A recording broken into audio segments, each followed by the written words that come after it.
Après Arles et l'asile de Saint-Rémy, Van Gogh s'approche de la fin, une fin aussi mystérieuse que bouleversante. En mai 1890, il quitte l'asile de Saint-Rémy pour rejoindre Auvers-sur-Oise, près de Paris.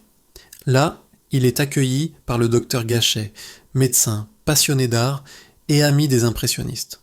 Van Gogh se sent soutenu et il se lance dans une nouvelle frénésie de peinture. En seulement 70 jours, il réalise plus de 70 toiles. Des paysages vibrants, des champs de blé, des maisons au toit de chaume. Sa palette est lumineuse, mais ses sujets traduisent une tension intérieure. Les tourbillons de pinceau sont plus rapides, plus nerveux. Les ciels deviennent lourds, menaçants, chargés d'angoisse. Champ de blé au corbeau est sans doute le plus célèbre de cette période.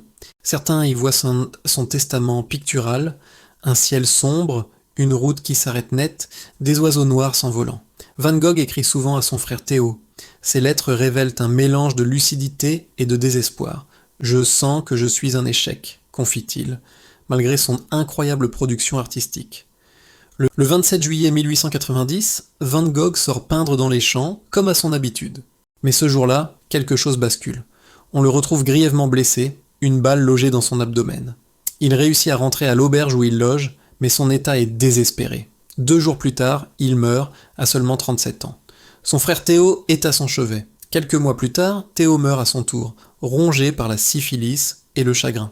Les circonstances de la mort de Van Gogh restent un mystère.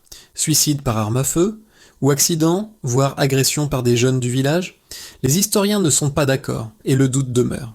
Ce qui est certain, c'est que Van Gogh meurt dans l'anonymat, pauvre et méconnu.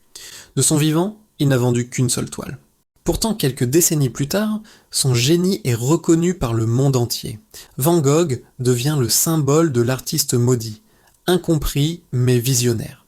Ses œuvres atteignent aujourd'hui des sommes colossales dans les ventes aux enchères. Sa nuit étoilée est devenue une icône universelle, reproduite à l'infini. Mais derrière le mythe, il reste un homme fragile, tourmenté, qui a peint pour survivre à sa douleur. Van Gogh est mort seul, mais son art l'a rendu immortel. Abonnez-vous pour découvrir d'autres destins d'artistes sur Coach Art Academy.